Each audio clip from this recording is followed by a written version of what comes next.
I really think writing down my 101 things I want to accomplish in life really gave me a clear picture of where I am. It helped me to identify who I was as a person. You're entitled to the own life that you want to live, but you have to go out there and achieve it.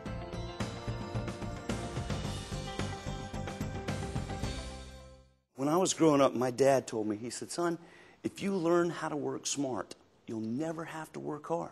But if you learn how to work smart and you work hard, you whip everybody's butts, and you won't have to do it but a fraction of the time. And I said, well, how do you decipher between working smart and working hard? He said, there are 3 P's. He said, first one is preparation. You've got to prepare. The second one is you've got to plan. You've got to plan. And the third one, you've got to practice. When you practice something over and over and over, you get good at it. And so, having said that, I take and say, okay, what is success?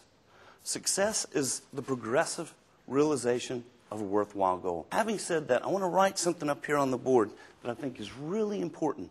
And I challenge each one of you to do this because I know it works. And here it is. I want you to take and write 101 things that I want in my life. Why is that important? Why 101? Well, what happens is after about 25 things that you write down, you will have dumped your memory. And motivation comes from 2 areas. It comes from your memory, and it comes from your imagination. And so once you've dumped everything out of your memory, then you have to force yourself to go to the creative side of your brain and start thinking about what is it that I really want? What is it that I really want? Once you've written down 101 things that you want in your life, then you start plugging it into this formula. And here goes the formula. Information, repeated over and over, practice, remember, creates knowledge. Knowledge creates confidence. See, once you know something, and you know that you know it, you have the confidence and you want to go out there and use it, right? And so confidence creates activity. I know about this now. I want to use it. I want to know what it's like. I want to feel it. And so your activity produces what? Produces results that you can quantify. And so your results that you get, your positive results, because you're not going to repeat the negative ones, your positive results create habits. And habits create long-term success.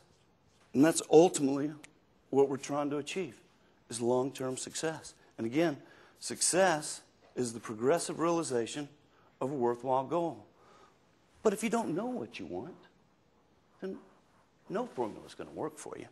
And so take the top 10 that you've put down here and start plugging them into this formula. How do you plug them into this formula? Where do you get information? Books. You know what? The people that write books are in the top 1 or 2% of their field most of the time. And so why is that? Because people don't really want to hear what the other 98% of the people have to say. They only want to hear what the successful people have to say. So books, audio programs, which I love because I don't, sitting down and reading a book, sometimes it's a little bit more challenging. But you're always in your vehicle. And if you're in your vehicle, you can turn it into Automobile University and educate yourself. Seminars. There are lots of seminars on different things, different topics. Again, it's your topic that you're picking, and you're plugging it into this formula. And who knows this one? Google. I mean, you can Google anything today.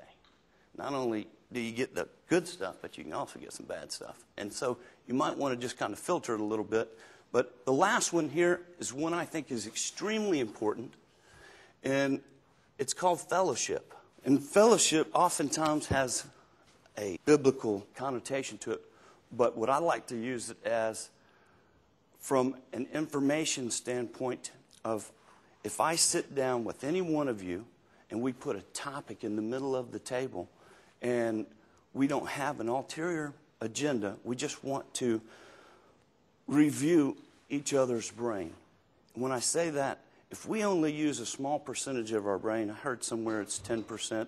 I don't know exactly what the statistics is, but but if we only use a small percentage of our brain, and I sit down and we don't have an ulterior agenda and we put a topic on the table, it's fair to say that where you came from has created a different part of the 10% of your brain that you use than where I've come from. And so by exploring your personality and exploring what your thoughts are very openly, doesn't it seem to reason that we're going to gain a percentage of the other person's insight? Absolutely. And that's fellowship.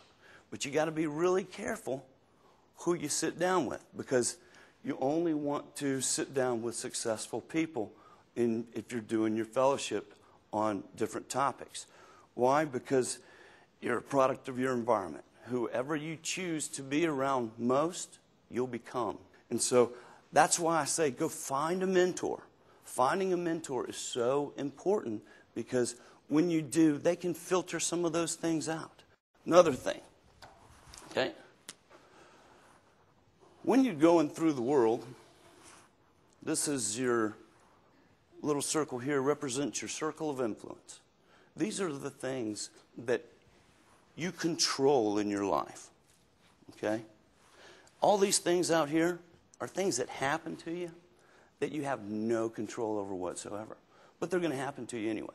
And so if you focus on these things that happen to you rather than the things that you have control over, it starts dwindling your whole focus off.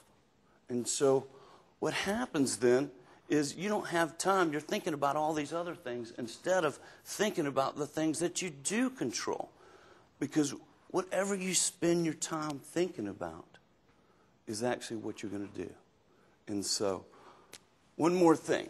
This represents a person. This represents obstacles. And this represents the person's goals. Okay? And most people can't see their goals because all they can see is the obstacles. Because they're focused on what? They're focused on the challenges they have rather than focusing on what it is that they want. But when you focus on what it is that you want, okay, this begins to grow. And you have two choices. You can either grow what you want and then you see over the obstacle, or you can grow the person. And you can grow the person. How do you grow the person? Books, audio programs, seminars, and fellowship. And so, having said that, I'll leave you with this. Write down your goals. Take every day to review them. And if you do, it doesn't matter where you're coming from. It only matters where you're going. And so when you write down your goals, you don't even have to know how you're going to get them. What happens is your subconscious goes into overdrive, helping you to make choices, right? Choices. Because guess what? You are a product of your choices. And as long as you're an American, you actually get to decide what choice you're going to make. And so when it comes down to, should I go this way or should I go that way? Well, if you've written down your goals, your subconscious is going to look real quick like and review which one of these paths takes me closer to one of my goals. And you'll make your choices accordingly. And it's simple, but not easy. And simple and easy are not necessarily synonymous. Thank you.